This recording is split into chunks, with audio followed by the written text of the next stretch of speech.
Hey guys, it's Misty from the Book Rat, and I am going to do the Creatures of the Night tag.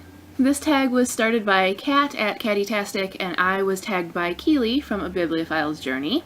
Links. And as you'd imagine, it's all about Creatures of the Night. So the tag asks you to list books centered around 10 different supernatural creatures. That's probably all you need to know. Full list is below, and here we go. First up in the tag is vampires, and my favorite vampire story by a long shot is Sunshine by Robin McKinley. I love this. I love it, I love it, I love it. It's also got a little bit of a Beauty and the Beast thing going on, so that's cool. We want to give an honorable mention, though, to Stefan from the Mercy Thompson series, because he's my favorite vampire. I love him so much. Like, Stefan is my favorite... Should I say Stefan? When I say Stefan, I feel like it's SNL, like... New York's hottest vampire is. Whatever. So in the Mercy Thompson series, most of the vampires are pretty dark, but Stefan, however you say it, is hilarious, and I love him. So he's my favorite kind of like vampire you can take home to mom. Constantine is not that type. He's a little more on the dangerous, dead, grim side, but he's lovely, and I love him. The story is just fantastic. And speaking of Mercy Thompson, the second creature of the night is werewolves, and mine is definitely all the werewolves from that series, and I own all of them except for the very last book, but could I find one of them? No.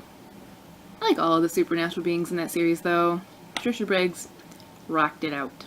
Creature 3 is zombie, and I kind of had to rack my brain a little bit for this one, but I think I'm gonna go with the zombies from Breathers. I don't have the book and I don't remember the main character's name, but basically the zombies are these kind of downtrodden, like, family shame characters who are really, you know, dumb. They're dead, they're brainless. And one of them stumbles upon the fact that if you eat brains, it makes you smarter and a little more human-like, and you can kind of regain your life a little bit and fight for your rights. So they accidentally stumble upon, you know, the old zombie standby of brains. And it's really hilarious and kind of a take on civil rights, and it's weird and quirky and a bit over the top and just a lot of fun.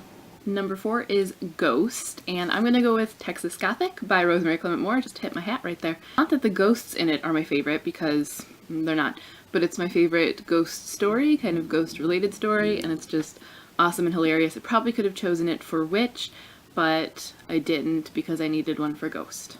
So, I like it. Number 5 is Witch, Warlock, Spellcaster of some kind. And the obvious choice would be to go with Harry Potter, so I was like, should I go with Harry Potter? But then I was like, yeah, I should go with Harry Potter. Best wizards ever. But this one was actually pretty hard because there are a lot of them that I like. It was just torn on which one is my favorite and which one I wanted to talk about, so this might have been a little bit of the easy way out. That's okay because it's Harry Potter. Number 6 is Fae, Fairy Concoction, and this is another one that I was a little bit torn on, partly because there are a lot that I like, but also partly because there aren't so many that I love. In YA and adult stories, I struggle to find fae that I like a lot. Most of the time they're just kind of cheesy and cliche, or really bland, so it's just nothing is really going to suit me because I'm so picky about them. But I'm going to go with the Fever series by Karen Marie Moning. These are pretty malevolent fae, and I like that. They seem well suited to the fae world, and just it's an excellent series anyway, so deserves a mention. Number 7 is Demon, and this one was harder than I was anticipating because I love the book that I chose, so it should be a no-brainer.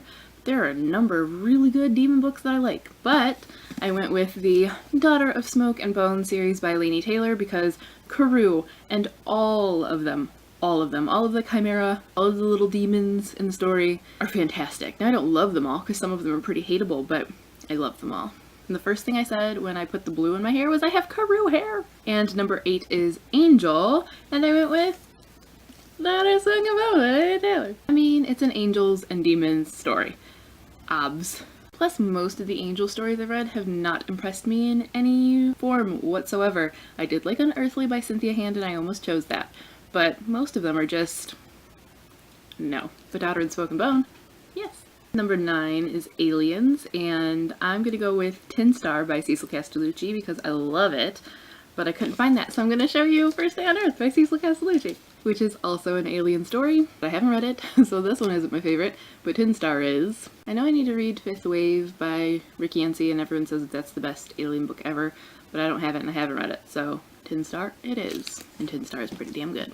And lastly, number 10 is Superpowered Human, and I'm going to go with the characters of Vicious by V.E. Schwab, because it's fantastic, and they're all kind of takes on superheroes, but they're all pretty morally ambiguous, and not so much good guys, but also not so much bad guys, and I like the gray area. Of course, I love Victoria's writing, and yeah, they just win.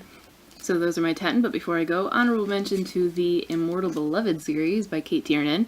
This is book 3, but it was the easiest to reach.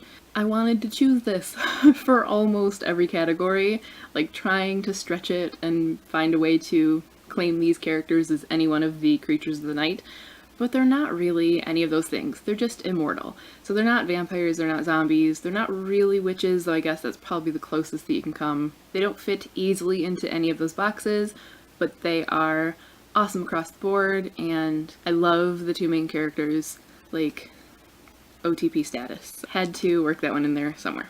So there you have my Creatures of the Night tag. That was a lot of fun, so thank you, Keely, for tagging me. I know that it is Halloween now, so you're probably thinking, well, it's too late for me to do this tag myself, but nonsense! We all like Creatures of the Night all throughout the long, dark winter months, so you can still do it. And I am tagging anyone who was born on an odd day. So 1st, 3rd, 5th, you know the odds. May they be ever in your favor. If you're born on an odd day, you've been tagged. I hope to see you do this video. And that is all for now. Thanks for watching, happy reading, and happy Halloween!